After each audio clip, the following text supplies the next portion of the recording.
This is Generation Stadia, giving you your daily dose of everything and anything Stadia related, and today we have another news video for you because the news on Stadia just doesn't stop.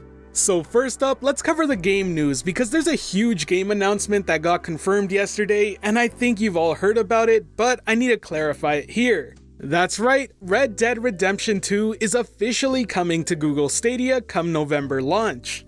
Obviously, we've known that Rockstar had plans to publish on Google Stadia since the very start, but it makes me very happy to see it officially announced. Having Red Dead Redemption 2 really boosts the Stadia launch lineup, and as you can tell just by their tweet, there's a ton of people excited.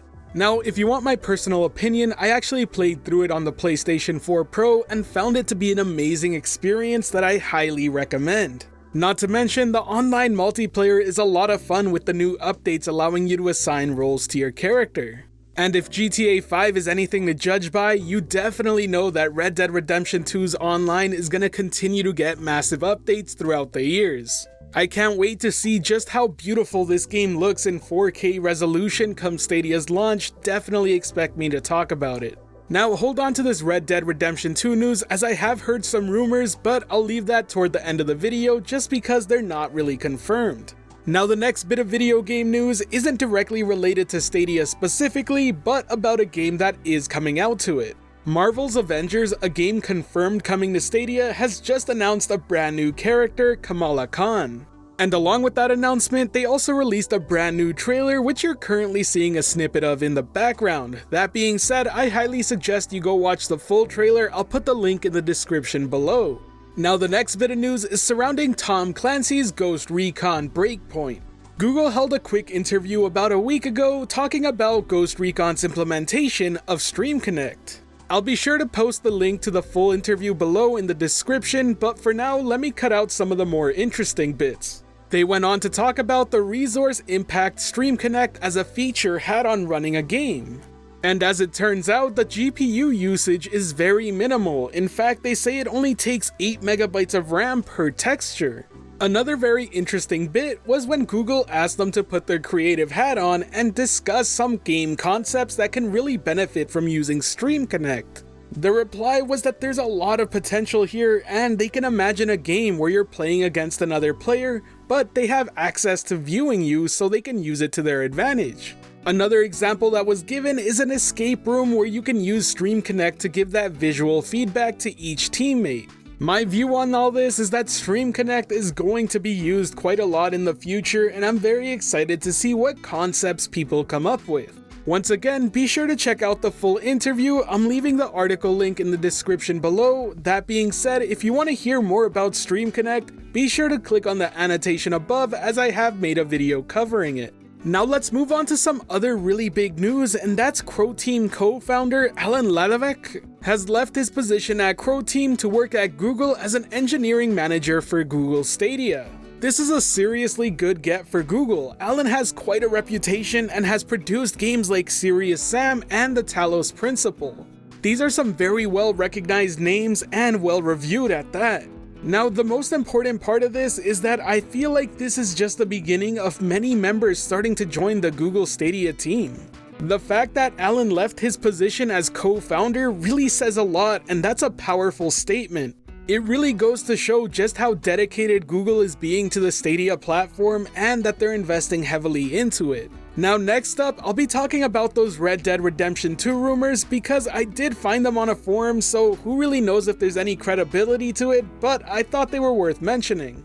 At the very least, they'll make for a good discussion piece, so let's get into it. So according to this forum poster, they actually got the opportunity to test out Red Dead Redemption 2 running on Google Stadia.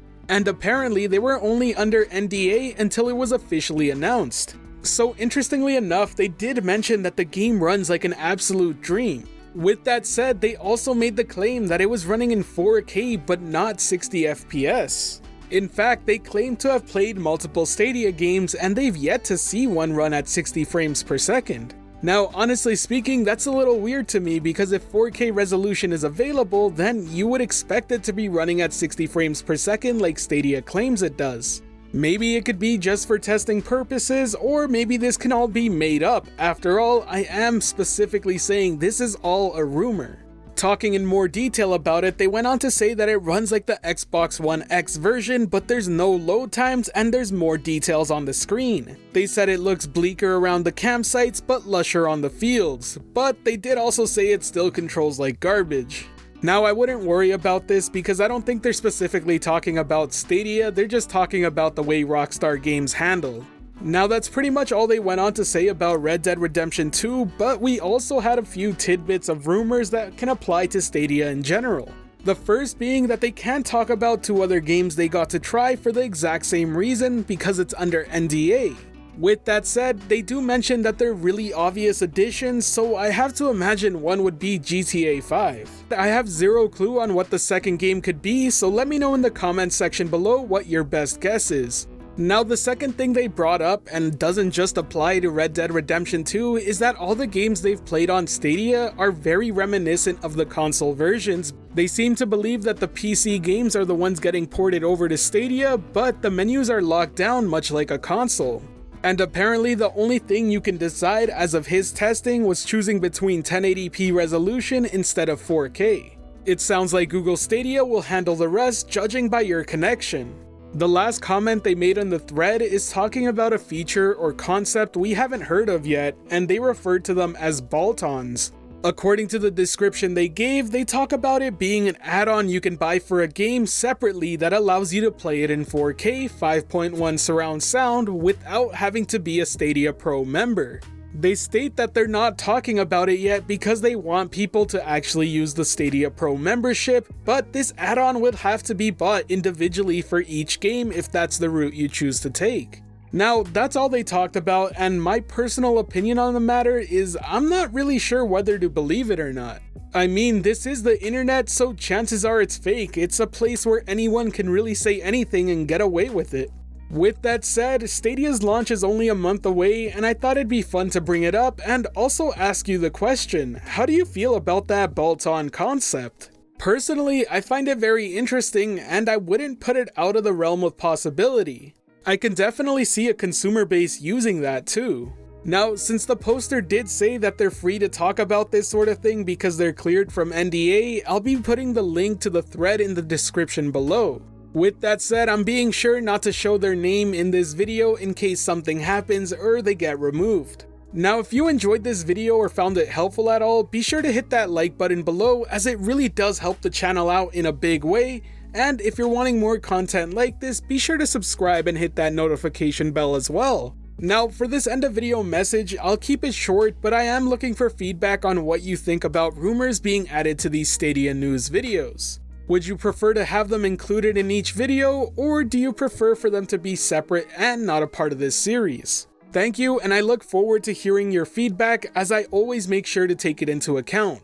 Anyways, this has been Generation Stadia, giving you your daily dose of everything and anything Stadia related. We are officially 1,000 strong, and until next time, I'll catch you in the clouds. Peace.